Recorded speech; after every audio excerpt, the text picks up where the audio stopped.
go. There's this place down by the coast. Oh no. All right, folks. Hey, it's me, one of your hosts, Matt Paolizzi. I'm back after a little absence, but I'm here to finish things off. This will be my second to last episode, but excited to keep things going. Of course, as always, I'm joined by my co-host Sam Brungo. Hey, Matt, it's good to have you back. I really did start to miss you. We love our little pod family here, but I was missing you.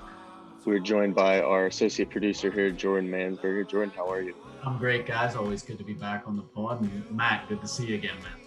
And here we go. Here's our episode with State College mayoral candidate. Second time on the show for us, a friend of the show, Ezra Nanes.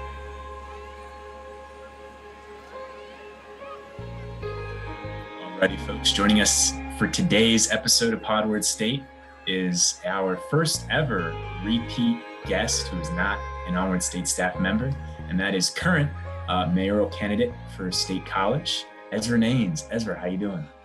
Great, Matt. Thank you so much. Such an honor to be your first non-staff repeat guest. Really appreciate you guys having me on. It's so great to talk with you every time, and really happy to be here. And I just would like to add, it is 2 weeks from Election Day right now.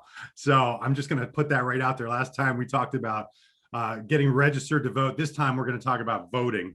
It's not too late to even vote by mail, but May 18th, 2 weeks from today, is Election Day. That's the big day. So great to be back with you guys in the home stretch here.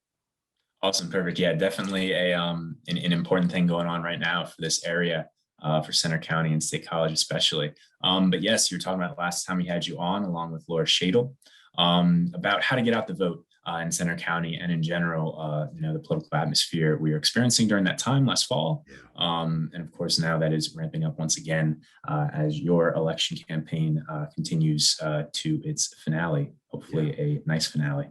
But yes, so a couple big things have happened in between then and now. And one of the biggest things that happened was something involving your wife, actually. She was a featured audience member at one of the debates last fall. Do we want to start there? You can just tell us what that experience was like. Yes, absolutely. Thank you for asking about that. That was one of the great honors we've had. And it was an opportunity that my wife, Mieke, had to go on to the ABC News town hall with Joe Biden, ask the president a question. And I want to say deep down, we knew he was going to be our president, and we knew how much it meant that we could ask him something. And my wife is an incredible human being. And our youngest daughter, let me start with the beginning here. Our youngest daughter, who's 8, is a transgender girl. And so transgender rights are under attack in this country from legislatures everywhere. And so Mieke, when she was invited to ask the president a question, and by the way, she was one of hundreds of people who were offered the opportunity to submit a question. It wasn't like, we're recruiting you. It was, here, submit a question. And then they interviewed all those people and they chose her. And her question, she is just such a loving person, but her question was about transgender rights. And so she ultimately was chosen to be on the town hall. And not only that, but there were more than 20 people ultimately selected to be there in Philadelphia with the president. And there was no guarantee, actually, we didn't know this, but there was no guarantee she would even get to ask that question. So, because the president took time to answer the questions thoughtfully.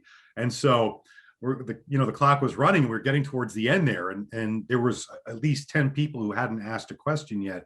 But I think deep down, we knew her question was important. And so she was one of the last, I think, 2 people to ask a question, and she did get to ask it. And she asked a question about, the president's support for transgender rights. And he came out unequivocally, making up words, and just said he supported transgender rights and he would stand for them. And actually, he said this on his 100 Days speech. He says, to all the transgender people out there, just know that your president has your back. And he's acted on that. He's appointed Dr. Rachel Levine as, to the cabinet position, one of the highest ranking transgender appointee ever. He rolled back the transgender ban in the military and other really important actions for the LGBTQ community. So that was an incredible honor and something that meant a lot to people here, to us as a family, but honestly to people around the world. That was a huge moment, having the now president of the United States say something like that. So thanks for asking, Matt. Totally. Yeah. I mean, I definitely felt like, your wife was a great representative of Center County and State College at large, especially on, one of the biggest stages, in the country and really in the world. So definitely appreciate that. But now let's dive into to the current state of your life, which is, of course, running for mayor of State College. But before we dig into that, do you just want to talk about your past experience in politics, right? So your very first experience running as a candidate yourself was in 2018 as a candidate for Pennsylvania State Senate in the 34th District. Do you want to tell us a little bit about that experience? What inspired you to get into politics in the first place? Absolutely. Thank you so much, Matt. The journey to the 2018 campaign started at the end of 2016. There was a big election that year. I don't remember, it was a presidential election. It was the last big one we had. And, Mieke and I were very involved in that election. We really cared a lot about the outcome.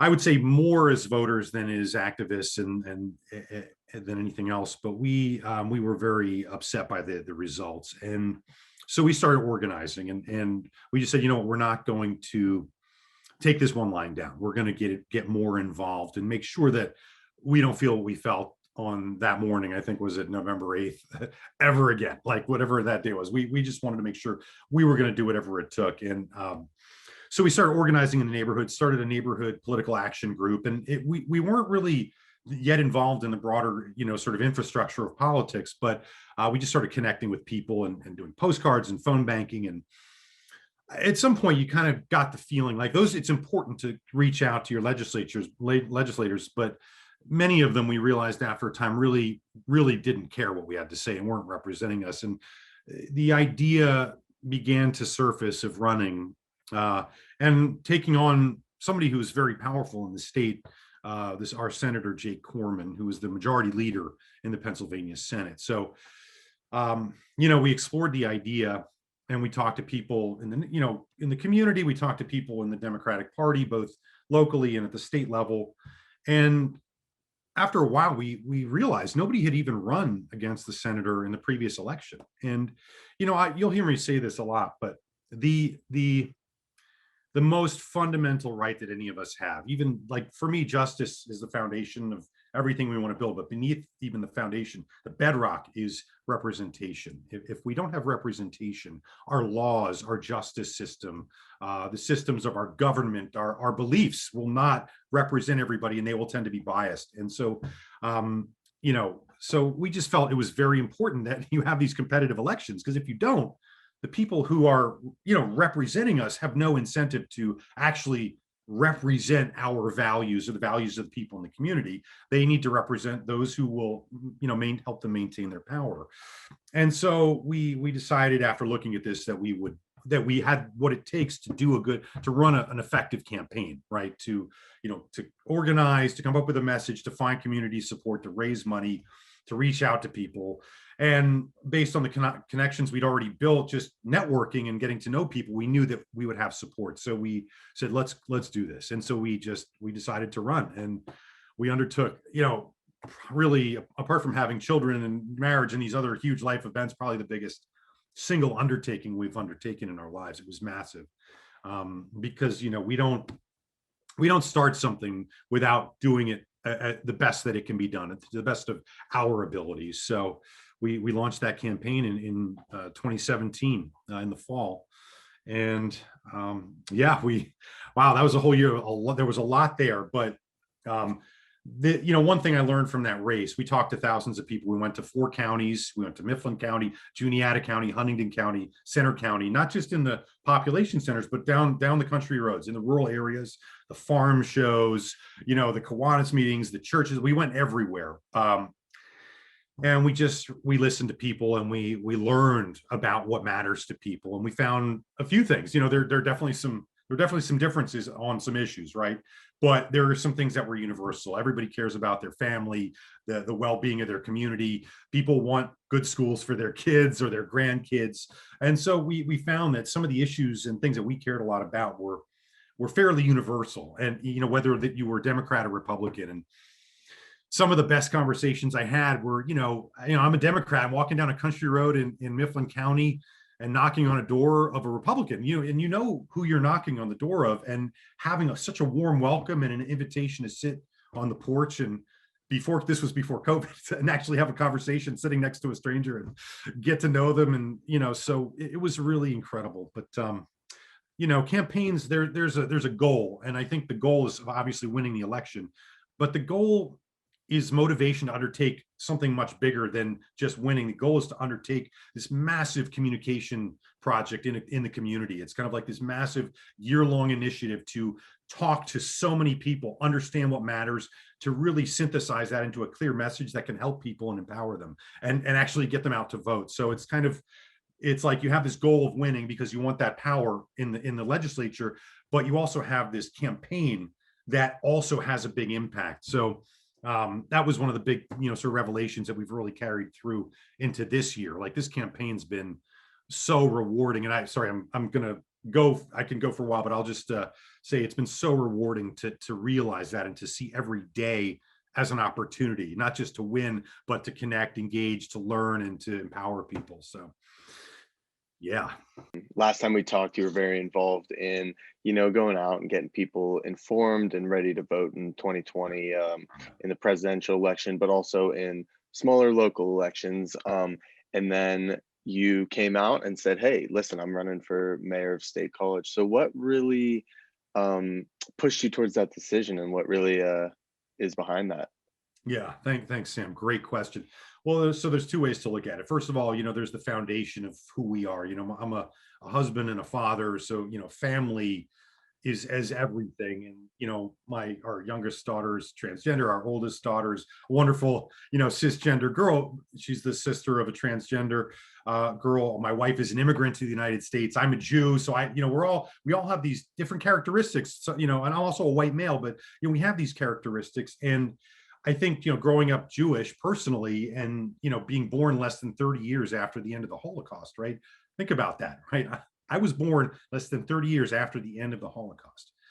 I grew up with these stories of the oppression, enslavement, and murder of my people, not just in, the Holocaust, in ancient times. And so, like, personally, there's this, and in my wife as well, there's this hunger, this passion for justice and fairness and equity in society. So if you want to ask why, deep down, there's this burning fire for creating an equitable, inclusive community, which also, by the way, is the best shot that we have to have prosperity broadly and a sustainable future. And we can talk about that later. But then we looked at, Sam, the lay of the land here, because I think we've realized that this is something we want to do. We want to be involved in civic life. There are a lot of things happening in our community that are very important. We had a police shooting of an innocent Black man 2 years ago that is torn a rift in our community, and it is unresolved, and we need empathetic leadership to bring us forward and take concrete steps to ensure things like that don't happen again. And so we looked at how we could be involved, and we looked at borough council because there are 3 open seats, and we looked at mayor, and we thought a lot about it. Now, council has this kind of formal power. They have the power to decide the budget. That's a huge power. They have the power to pass ordinances and issue resolutions and change zoning. And these are tremendous powers that are very challenging to wield, but also can completely change the nature of a community. And so that's one thing. And then there is the mayor, and the mayor has less formal power. The mayor has a veto. So the mayor can veto ordinances passed by council. But you're not going to just be there every day, just like veto. That's not why you do the job. I would not be afraid to use that veto, but the power of the mayor is the voice. It's the power to frame the issues. It's the power to inspire people. It's the power to bring people together, rally them around a vision, and point everybody in a direction, and get the political will and the funding to get things done that we think need to be done. And when we thought about it, after having done what we did, running we didn't win the election, but it was a successful campaign, with all my experience in public life, even in work, being a very sort of a public front-facing representative of the company, we just felt that we had the skills and the experience to be successful as a mayor. And ultimately we decided that was a better fit for this election cycle, because we wanted that voice of the community to really stand for inclusivity and justice and equity, and have a vision for the community. So that's how we chose. That's how we chose it. Yeah, I think you spoke to I think Teddy Roosevelt called it the bully pulpit, which is sort of the ability of a elected official like that, who has the power to sort of speak out and frame issues and, make voices heard. I feel like you really spoke to that. Thank you. Thanks, Matt. I appreciate it. It's an incredible power and an incredible honor to wield that power if somebody is so fortunate. And, I think about our last elected mayor, Don Hahn, who was a pioneer. He's the first Asian American mayor in State College.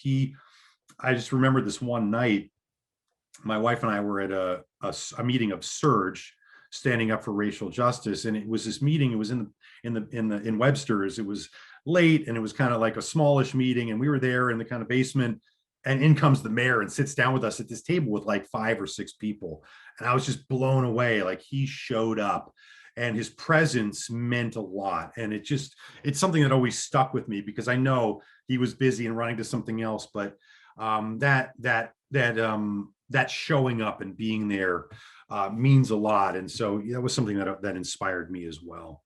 On my first episode of Pod, episode 6 of the first season, I came on, I talked with Matt Ogden, who was our old host. You remember him from our last chat, but we were chatting a little bit about the Borough Council and this thing called Summers on Allen, and totally. They were very against it. So I'm just hoping that you push for that, because it'll be really awesome if that goes through. So when you get in, I hope that's one of the things you push for. But so as a State College person myself, obviously I love this place, but there is like every town, some things that are missing, some places where we're lacking, falling behind, where we're not doing enough. So in your mind, coming into this mayoral race, what are some places, or what are some things in State College that you think are not really up to par and that could use a little revamp? Yeah, they broadly would fall under 2 categories. First of all, wonderful community. I mean, obviously, my wife and I could live anywhere in the country. We choose to live here. We love it here. We're raising our children here. This is home for us. So we're here because we want to see a bright future in the community. But I'd say broadly, you have sort of justice and equity issues in the community. There is, sadly, look, this is America, right? So we have, the country has a history that we are also a part of here. And so there is an undercurrent of bias and discrimination that happens. And it's when you hear stories like I heard today. I was at the community diversity group meeting today, and I just heard stories about a Muslim member of the community who was going to a vaccine clinic, and volunteers, being of, the white majority, saying things like, I didn't realize we were volunteering for them. And to me, when I hear that, it just hurts so bad. And so, that's an area where we, first of all, zero tolerance for those kinds of statements or actions, right? I mean, we all have unconscious bias. We may even have conscious biases, but I think it's incumbent on all of us to recognize those areas and work hard to be more inclusive and welcoming. And so I intend as mayor to make sure that the voices of underrepresented minorities in the community are centered. And that means that we create a platform for everyone to learn about the experiences, the firsthand experiences of people from different backgrounds. Could be Black, could be Asian American, could be Muslim, could be transgender, LGBTQ, whatever it is, could be from an immigrant status. Just, we want to make sure that we are all learning about the experiences other people have, and also finding our weak spots, Sam. So that area that extends into hiring, right? We need to see more diversity in our elected offices. So, it's great that we have candidates of color running in the borough, for borough council, for school board, in the townships, in Ferguson and Patton. This is wonderful that we have more diversity in our candidate pool. And we also need more diversity in some of our municipal services, like our police force. We need to have more representation of the population in the county on the force. And that will benefit everybody when we have that. But those are some of the areas where we really need to make strong improvements. And I would say as well, budget. Budget is key. We need to make sure that programs like a diversity and equity officer in the borough are funded, so that we have somebody leading that charge and taking a hold of that. As mayor, I will take that as a personal mandate to center voices and to make sure that we have forums for that. But it's important that we also budget for those initiatives, a community oversight board for our police, mental health support. These are areas that will, affordable housing, all of these things need to be addressed, and they will create a more equitable and just community. So that was a lot, but that's sort of part one. The other part falls more broadly under sustainability. And there are, you guys know, many very passionate people, advocates for sustainability in this community, and climate change is something that I would say the majority of this population here takes very seriously. We have some of the top global experts on climate here in State College, people like Mike Mann, and so we have the talent, the resources, and a lot of faith in this, but it's hard to find the political will sometimes to take bold action. So I want to see us take bold action. Climate, carbon neutrality targets right now are set around 2050 for the borough. I would like to see us move those way up to 2035. And my friend Paul Shrivastava, he's the chief sustainability officer at Penn State. He would call those motivational targets, and Penn State needs them as well. We need to work town gown on this because we have a lot of common interests, but we need to have targets that motivate us to take action now and to be bold and to do things like electrify our municipal fleet, go 100% solar. And my personal, the thing that, you mentioned Summers on Allen, I love the plug. I'm going to echo it. I'm all for it. So there's something the Downtown Improvement District is doing. It's coming up. It's starting in June. It's called Calder Walkway. So we're going to have almost like a trial run for Summers on Allen, but it's going to be Calder Way, and it's going to be from 6 to 11 every night from early June into the November. You're going to have that street closing down for a Summers on Allen type of experience. So plugging that one, Downtown Improvement District doing a great job. I can talk more about some of the dynamics of Summers on Allen and why maybe that didn't go through. But we want to have a walkable, bikeable, accessible downtown with communal spaces where we can come together and enjoy the community. That is something where, as awesome as this place is for bikers, it's not there. The infrastructure of biking is not interconnected. Kids cannot walk safely to any school. Think about it. There are children who can't walk to school without having to cross Atherton. Or bike to school. How easy is it to go shopping for groceries by bike? Can you get to Wegmans? Can you get to Giant? Can you get to Weiss? Think about that. So can we agree that every kid can get to school walking or biking without having to cross a deadly thoroughfare? Can we start with that? Can we make sure that, pretty much every resident can shop for groceries by bike or by walking or some other alternative means of transportation? So we need to have interconnected pedestrian, bike, multimodal infrastructure, and more communal spaces downtown where we can come together, have a destination where we can walk around, enjoy local businesses.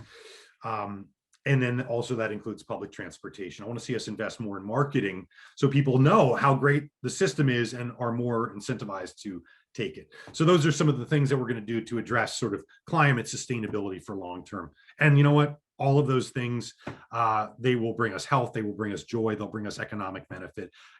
Businesses are attracted to municipalities with high walkability, bikeability scores. So we're going to attract business, have happier people, more. It's just, there's a whole host of benefits. So those are some of the big sort of, I'd say, soft spots where we need to really go after them. Awesome. Thank you for that, Ezra. I feel like you really outlined, perfectly all, your platform right there. I know that's one thing I look for, in politicians is, all right, they can talk pretty and all that, but what step by step, what are they doing? What do they want to do? Yes. So definitely appreciate that. And especially for our listeners as well. So I think a follow-up question to that is, one thing that politicians often talk about, or are asked about at least is, their day one plan. So they're elected, they're sworn in, and that's their first day on the job, right? Absolutely. So obviously you can't do all that stuff that you're talking about just day one. A lot of that is massive processes that will take, really doing anything politically is, a huge undertaking that might take months or years even. But on, day one, during your time as mayor, if the borough decides to go your way, what's your plan for that day one? Like, what do you want to do on that first day and get done? I love it. Such a good question. I've been thinking a lot about the first 100 days, because we just had Biden's, and I think I really actually sort of took something in from his first 100 days, because he is all about action and really having some really big wins under the belt. But day one is all about accessibility and inclusivity, right? The whole, like, if we achieve one thing with running for mayor and winning, it is to bring more people into enfranchisement and representation. So I want to be accessible to everybody. So day one, we announced a lived experiences forum where, as I mentioned before, we have a monthly, some regular cadence of we interview members from underrepresented minorities, and we all just take the opportunity to get to know different people. It's going to be so enriching. Student Advisory Council. Day one, we announced that, I just want to be in touch with students, whether they're in the high school, undergraduate, graduate. I want to be in regular contact with the student body just to hear what's going on. What do you need from your government? Where are we falling short? Where are we doing great? And to partner on things. So that's another big one. The third thing is a business, some kind of business council or summit where we get together with business leaders and just I know what I've heard from a lot of people as far as a vision, but I want to really make an effort to say let's sit down. What do we want to get done here together? What do you need to be successful? Because if there's one thing people care about, they want a thriving downtown, and that revolves around successful businesses. So get together with our business community and also spiritual and faith leaders, just of all stripes. Just get together and say, what are your priorities and how can we work together? So really reaching out into the community, connecting and starting to find ways to engage and find really strong channels of communication. So that would be day one, would be all about connecting with different parts of the community. Awesome. And you mentioned the community, community building in your first day, and you kind of touched upon that with the students bringing in, whether it's high school or college. And you also mentioned the town and gown relationship sort of in your outline of your platform earlier. And I feel like that's a huge part of the community, right? State College, might not seem right to a lot of people without Penn State, and Penn State might not seem right to a lot of people, if there's no state college, right? That's sort of interconnected relationship that are so reliant upon each other. And I know that sometimes that town and gown relationship can be kind of contentious, right? Whether it's, the student body not really understanding what's up with the community and potentially causing harm, or maybe, the, local area, maybe not being so accepting of students in certain ways, or, I don't want to say hostile, but, I know I just am wrapping up my student teaching right now. And originally I was supposed to be placed at State High. Unfortunately, some things happened. Teachers didn't feel comfortable having student teachers in this environment at the very start. So me and a few other members of my cohort had to be moved to Altoona, which has been a fantastic experience, incredibly valuable for me. Appreciate everybody I met down there. But I know a couple of my, friends who are at State High who were able to remain there, kind of, we're in this contentious relationship a lot where they didn't really seem to trust college students, even though these college students were some of the most upstanding college students you can have, future teachers, right, who cared so much about their students and, their communities and everything. That's what we're learning about in our program right now. So it can definitely sort of rear its head at times, my cohort members weren't really allowed to even go in person until things got sort of, figured out and everybody got vaccinated, even though, different communities, obviously, but me and the other Altoona people were able to go in person before we got vaccinated. So different communities, obviously, but still kind of, a big reason why was because of that student relationship. So kind of going on and on about that, but I hope that was a decent example. So how do you aim to sort of build that town and gown relationship and sort of prevent any hostility being created on either side?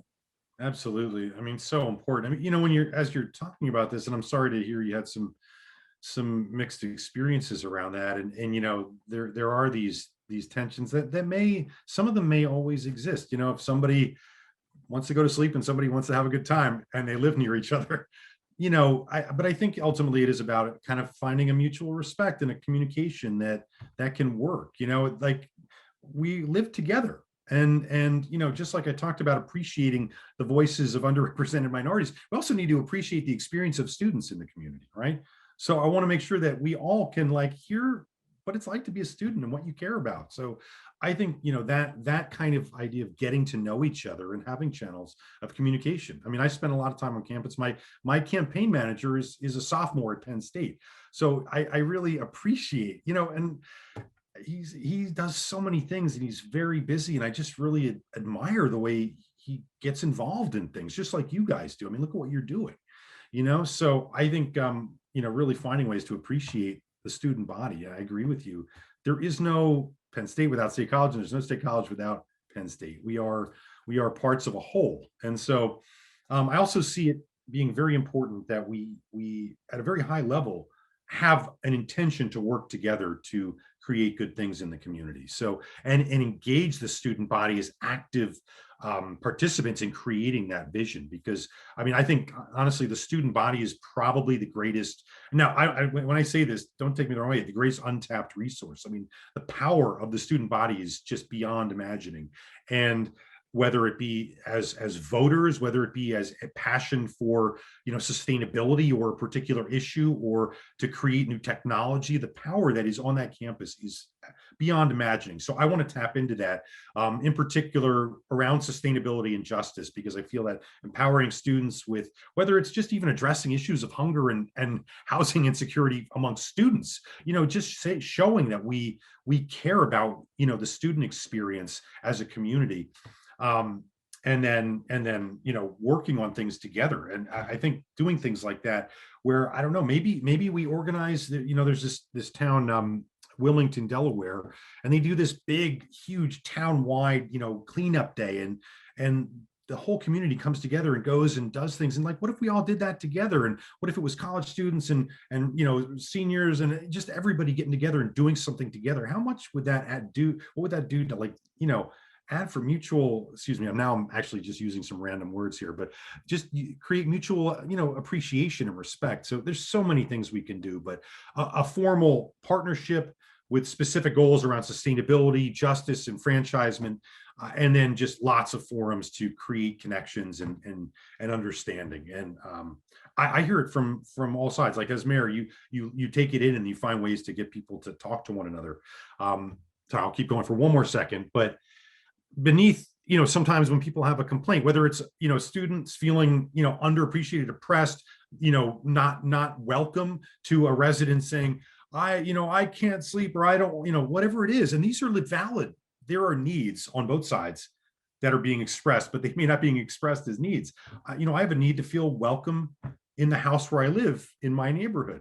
And then I have a need to, you know, be able to go to sleep at 10 o'clock so I can wake up at 6 and go to my job. And so if we start to like have a little bit of that mutual appreciation for the needs that are going on, we maybe can, you know, find ways to get past some of these tensions. But anyway, there's some thoughts. So moving back towards your campaign, what do you feel sets you apart from the competition in this election? Because you are running against longtime State College school board member Jim Leas. Yeah. Great question, Jordan. Jim's a great guy, you know, and there have been some moments in the campaign where I've been, you know, proud to stand with him. We both marched with the Black Student Caucus last Friday to commemorate the village, the sit-in at the hub.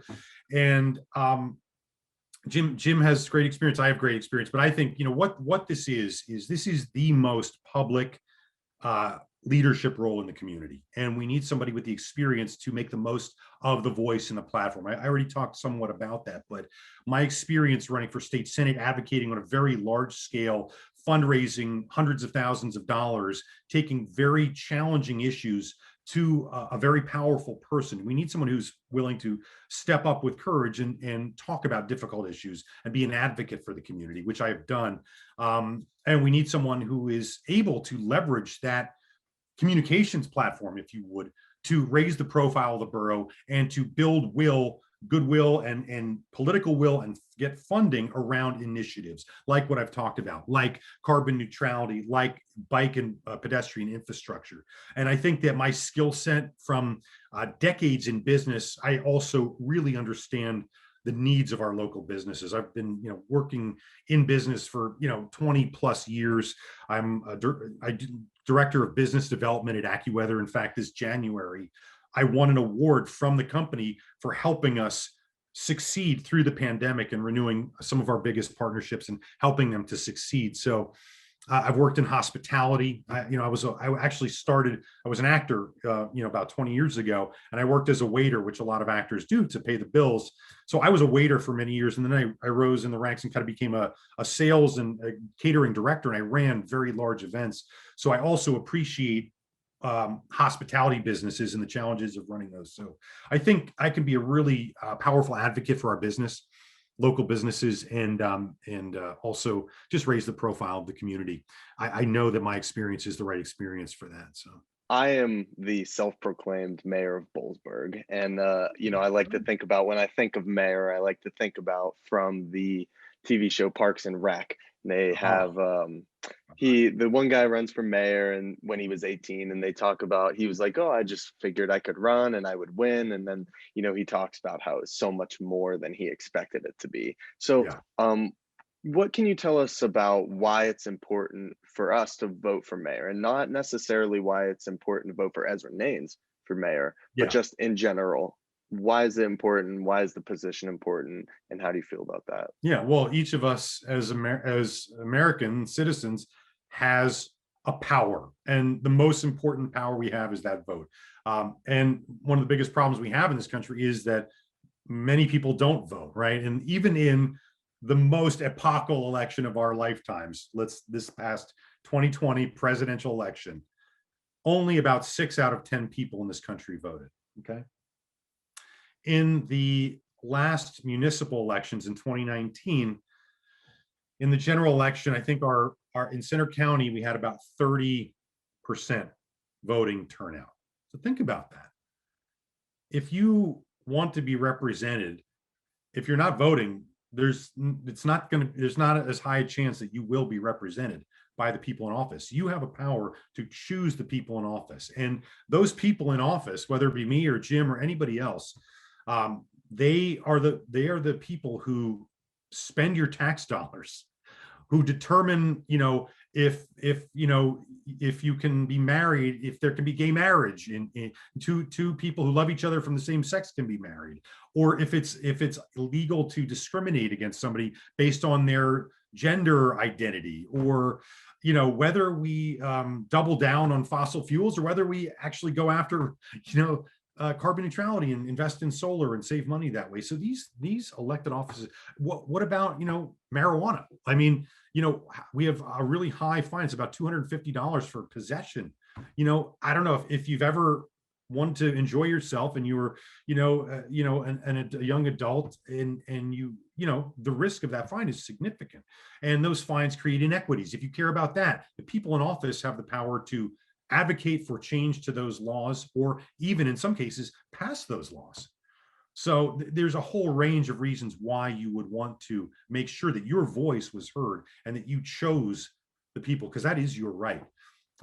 So I think there are a few things more important than making sure you know who's running, what they stand for, and then to choose the people that you want to represent you, because representation is the foundation. Actually, it's not. It's the bedrock under the foundation of everything that we want to achieve. So, Sam, Mayor Brungo, was that suitable for you? Okay. Thank you. Appreciate it. Very good. Congratulations on your position. Thank you. It's self-proclaimed in my Twitter bio. That's all it is. I honestly think about it sometimes too. I have a friend who lives in Ferguson Township, and a very passionate voter, knows all the candidates, and a friend, obviously, and a big supporter of me, which is very nice. But he said, I can't vote. I don't have a mayor. Who do I vote for? I can't vote for mayor. We don't have a mayor in Ferguson. So we need to think about, this is something that also comes up a lot. A lot of people talk about this idea of how do we have more alignment and even some consolidation of our municipalities, because Ferguson doesn't have a mayor. College doesn't have a mayor. Harris doesn't have a mayor, but the borough elects the one mayor that we have in the whole State College area. So think about that one. I just been thinking about that. Like, should the mayor be elected by all the municipalities? Should the mayor, there's a lot there. So let's not unpack all of it, but just thinking about it. Each community needs to have someone to really synthesize their needs and be the voice. And their councils, their supervisors do that. I mean, they're wonderful people serving in that capacity, but the mayor has a unique platform, and that's what we talked about. So some food for thought there. Well, it is an interesting thought, just because it's I mean, I'm not technically a townie. I grew up in Bollesburg, so I would Right. say I'm more of a local, but it's like it's a different township or different borough. Like when you enter the borough, and it's like Yeah. I consider it all to be like when I talk to people, I say, "Oh yeah, I'm from State College," but it's Sure. like technically I'm not. But it's like the surrounding area. How much does the mayor of State College deal with places like Bollesburg or like Hmm. PA Furnace or you know what I mean? Do you Yeah. know? Well, I think if you're the mayor, you need to care about all the municipalities. You need to care about the region, and you need to be present in the region because it is the only mayor in this region, and you are a vocal public advocate. And if the mayor, talks about something, let's say it's a justice or equity issue or a big, in it, even like when we talk about bike infrastructure. Let's take that specific example. I had a great conversation with a woman who leads a lot of our initiatives in the COG, in the Council of Governments, so the center region, Trish Meek, and she walked me through our bike master plan, right? The bike master plan is this brilliant plan for a sort of interconnected bike infrastructure in the COG, which includes the townships. But the one thing about it is that none of it's guaranteed. Every single piece of it has to be passed and funded by each municipality. So the opportunity as the mayor is to advocate for working together, for interconnection, for saying, hey, let's connect this into you. Let's connect the dots here. So I attend COG meetings. I attend lots of different meetings that affect different places. I also have relationships in Harrisburg. I have relationships at the Center County government level. I have relationships in Philadelphia and Pittsburgh. It's important that the mayor be able to forge relationships broadly to advocate for the best interests of the region. So those are things that I really love to do, and I think you can definitely will see me doing that as mayor for sure. Awesome. I think one more policy question I Yeah. had before we sort of start to close out here with the Yeah. last couple questions. One thing that I've been wondering about a lot is, and I know it actually comes up a lot probably wherever you are in the United States when it comes to municipal and local government, which is zoning and building up different areas. I know that one thing that's been happening a lot in downtown State College is sort of building up these massive, apartment buildings. I think you've definitely seen them. I think all of us have seen them, walking down Beaver or College, these huge, buildings that look super nice. But in terms of like the rents and everything can get a little expensive. Rent prices have definitely been surging when it comes to student housing. And that definitely puts a lot of pressure on some students, I'd say, who feel like they might not want to move off campus to get that experience, because it's just too expensive, or, the people that are in there, because, maybe they can't live on campus for some reason or another. It can be a lot of pressure, I'd say, and it definitely sort of affects, maybe quality of life, possibly. So what do you have to say about zoning and, the building up of downtown State College? Yeah, this is a really interesting question because there are different dynamics at play. One, if you're going to have density, you want it to be where the infrastructure is so that people can walk and bike and access places more easily. But of course, I hear this all the time, Matt. This is one of the biggest, I'd say, maybe even the top thing that I hear, along with wanting to make sure that we reallocate some funds from policing towards mental health and other justice initiatives. But people care a ton about this.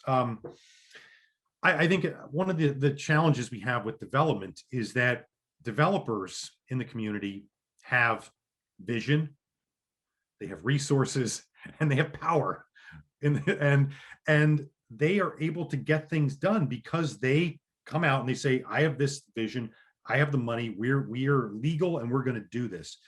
And people find out after projects are already planned and done, and it feels like your community is out of control and you don't have access, and this isn't my project and this isn't my town. And to be honest, the zoning was changed in 2013 to allow for some of these buildings to go up. There was a part of the zoning that required affordable housing to be built into the developments, and they were intended as mixed residential developments, and they turned into pure student housing with no affordable housing contained in them. They got the extra stories because they paid into fees in lieu for the affordable housing. What we got was this explosion of tall buildings. They're footprint buildings. They don't have parks or bike paths by and large, and a lot of people just feel like, wow, we've lost control of the town, prices are going up. So, I think that's why I talk a lot about vision, because I think that we all, including the student body, need to be masters of our destiny and say, this is what we want this place to be. This is where we want affordable housing. This is what we want it to look like. And hey, developers, come along for the ride. This is what we want to have here, because I see it happening time and again, even with affordable housing developments, believe it or not, Matt. There's one, I don't want to get too specific, but there's one in a neighborhood where they want to build some affordable housing. This is actually a developer that's bought up a whole corridor of Atherton Street and is talking about some very big developments and using the affordable housing zoning allowance to put more stories. Neighbors are upset. One development is going to pave over a small neighborhood park that honestly, that generations of families that have lived in the neighborhood have used. They're upset. And it's the same thing, even though it's affordable housing, which I know everybody who is upset about it really cares about. That's the thing. But it's this development comes in, they're taking away the park, and it just feels out of control. And so I think we really need to be out ahead of it and say, look, we need parks, we need bike and pedestrian infrastructure, and this is what this community needs to look like. And if we can get out ahead of it more, maybe we can bring that development along for the ride. And I'd like to see us, money is cheap right now.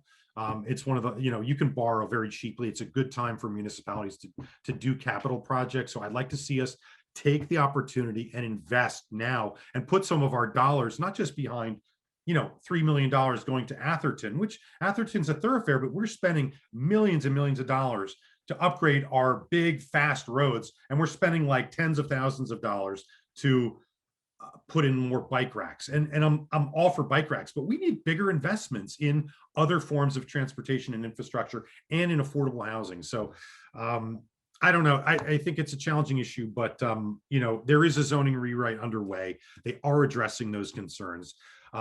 We need to find ways to make housing affordable to all socioeconomic levels in the community. So especially for students. I mean, if you're staying here for 5 or 6 years, sometimes your costs are going up by tens or 20s of percents during your time in school. So, having expensive housing isn't necessarily an option for a lot of folks. So I think that's really something we need to keep working on. What would you like to see? I mean, I don't mean to put you on the spot, but is there anything that you would like to see in terms of those developments or the housing that would feel more inclusive? Yeah, I mean, that's a good question. I don't know. I think it'd be cool to have some more green space possibly directly off campus. I know that'd be tough. I mean, that's the biggest real estate, obviously, right off campus, but it just seems like it's a bunch of gray buildings right in front. And obviously all these huge apartment buildings going up are massive and they just take up so much space, and it seems kind of suffocating while you're inside of the town directly downtown. So I don't know, maybe some more green spaces or something to break it up, or just something that makes it feel more lived in as well would be nice. Thanks, Matt. Totally agree. I mean, I totally agree with you on that. I would love to see us pushing for, a green space requirement or a bike, look, you want 10 stories, give me 10 acre, I don't know, give me some, make it 10 for 10, give me 10 miles of bike path, 10 blocks of bike path, give me, 10, give me 10 acres of green space or whatever. I'm just, I would like to see a little more of that going into. I completely agree. We can't just take up the full footprint and then, because then you feel like you're just looking up. I mean, I'm from New York City, like I get this, I had to walk 1.5 miles to put my feet on grass when I was a kid, in Central Park. So, anyway, thank you for sharing that. I appreciate it. So kind of taking a step back from like specific policy issues, what do you feel makes a good public official, and what are some of your strengths and weaknesses? Absolutely. You have to be accessible. You have to be really there, and being a good listener, probably, let's say that's number one. Being really able to hear what people have to say, being able to listen to strong opinions, strong emotions, and not take it personally and not be defensive, but to really hear what people are saying and try to understand where they're coming from. Very important. I think kindness, never overrated. I mean, kindness is very important, and empathy, really being able to just connect with people. And then courage, you're going to have to, you're gonna have to take on big challenges. You're gonna have to talk to people in great power and advocate for the community. So you have to be willing and able to step up and do that. We need a mayor who has enough independence from the university to be able to have an equal partnership with the university, right? The university is, I'm an alumni. I love Penn State. I engage with people on campus. I have tons of professors and students are my friends. So I care a lot about Penn State. I see a lot of common interest, but like the vaccination policy, for example. I know our council president, Jesse Barlow, was talking to the university today about vaccinations, like, are they going to be required? And I know Jesse will be straightforward and upfront, but I think we need someone who's willing to say, look, we need you to tell us how you are going to decide whether or not to require vaccinations. Because as a community, I can tell you when the pandemic hit early on, our kids' school had to close down, and our kids were thrown out of school, came home, and work became very challenging. So and I'm not blaming anybody like this. We had a pandemic. Okay. We were all in this together. There is no blame. And I think Penn State has made tremendous efforts to be really on top of this. There are phenomenal people working on it, but we still need to be able to say, look, we need some transparency. We need some accountability. We need to know how you are making these decisions, because our lives are affected by them as a community. So I think that's something that's important, to be able to do that, willing and able to do that. So, and I think probably you just gotta love people a lot. And I love engaging, connecting, listening. I find it very inspiring to hear the things that you guys are sharing, the questions you're asking, that just those kinds of conversations. I could have them every day, all the time, and you largely do. So, and I think you have to have a really strong interest in seeing the success of the community. And my children are young.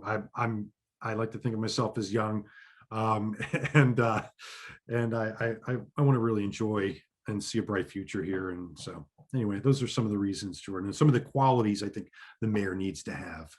So you mentioned interacting with the residents of the town. So how can people learn more about you, and how can they keep in touch with you throughout this campaign? Absolutely. I was going to ask you if there was a chat. I could chat you my contact information, which you can share, but I have a campaign email address. I will communicate with anybody at whatever chosen medium they prefer. If you want to Facebook message me, I have a Facebook page. If you want to engage in the comments of a post, or at me on something, if you want to Twitter, send me a Twitter message or tweet with me. If you want to, I do knock doors. I can't, if you reach out to me and you say, I'd love to meet you in person, I could probably do that. I'll attend Zooms of different groups. So I have an email address. I have a website. I have Facebook, Twitter. I'm on Instagram. That's a newer one. I'm on LinkedIn. So I walk around and bike around. If you see me, say hi. Love to catch you for a second, whatever. Lots of different ways to get in touch. So whatever you prefer is my answer. And also, I should just put in a plug for this. Last week we had the League of Women Voters Candidates Night. So that was a wonderful night where all the municipal candidates and our county candidates had the opportunity to come do a little bit of the closest thing we have to a debate. Take 6 questions from the community, make a statement, both candidates at the same time in this case. So if you have the CNET interview, which is available on cnet.org. You have articles in the Center Daily Times, statecollege.com, Gazette. So there's lots of places to get that information now and really engage with us. So awesome. Well, just want to thank you so much for your time, Ezra. I think it's safe to say to call you a friend of the show at this point. After multiple appearances. So just to close things out, would you like to sort of give our listeners just a brief little overview of how they can get registered to vote? Because again, I think you said 3 weeks is when the election is. 2 weeks. 2 weeks. So 2 weeks. Tuesday, elections on Tuesday, May 18th. That is election day. If you're here, you go to votespa.com. That is the statewide site. That'll lead you through all the steps. There's also a great site in Center County. Just want to get that Center County Votes, centercountyvotes.com, right? This is the county site. The elections are run by the county, and we have phenomenal county commissioners, Michael Pipe and Mark Higgins. They are running this election process. And so go to centercountyvotes.com and you can see what's on the ballot. There are really important. There are ballot measures. There are constitutional amendments on the ballot. And I'm a Democrat. The Democratic Party is recommending you vote no, yes on the 3 constitutional amendments. They have to do with the legislature stripping the governor of the power to do emergency declarations and to have those continue. It would create a lot of hardship when we really need the chief executive of the state to be able to take action and lead the state. So those are very important. You can learn what's on the ballot. You can register, you can check your status. So all the things you want to do, where to vote, it's all there on that site. So May 18th, 2 weeks from today, is the election day, and you can still register to vote. Actually, I think that time may be passed. Let me just, last day to register to vote in PA. In a sec, but votespa.com will have all that information. May 3rd. So if you're not registered already, that means you have never voted before in the area, then that's passed. But if you're registered and you want to vote by mail, you're leaving town, you can still register to vote by mail and get a ballot sent to you and then send that in. So thank you guys. Friend of the show, I'm honored. Anytime you guys want to talk on camera or off, just let me know. But really appreciate what you guys do. This is really a privilege and a great service to anybody who wants to learn more. So I appreciate it. Jordan, Sam, Matt, thank you. There you have it, folks. There's our conversation with Ezra Nanes, candidate for mayor of State College, coming up in the next 2 weeks. It's really cool to hear him talk about what he thinks he can improve upon in this little town we call home.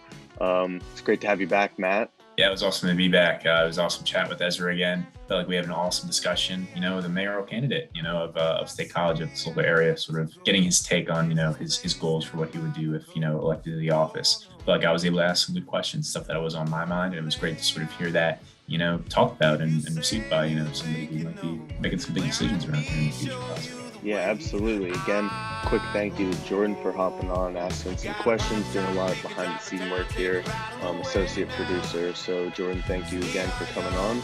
This has been another episode of Podward State. My name is Sam Brungo. And I'm Matt Paolizzi.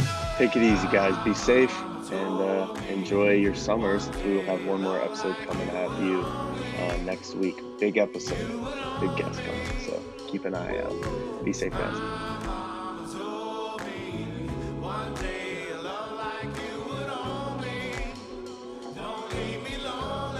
Podward State is an Onward State produced podcast. Onward State is an independent, student-run Penn State news site that works to generate honest conversation in the hopes of enriching the Penn State community. The show was founded by Matthew Ogden, Matthew Paolizzi, and Mitchell Stewart in 2019. The show is hosted by Samuel Brungo, Matthew Paolizzi, and Grace Cunningham. Executive producer, Samuel Brungo. Associate producers, Jordan Mansberger and Will Pegler. Editor, Samuel Brungo. Podward State releases episodes weekly and features discussions about all things Penn State, including sports, news, student life, and entertainment, which will be available on Spotify and YouTube.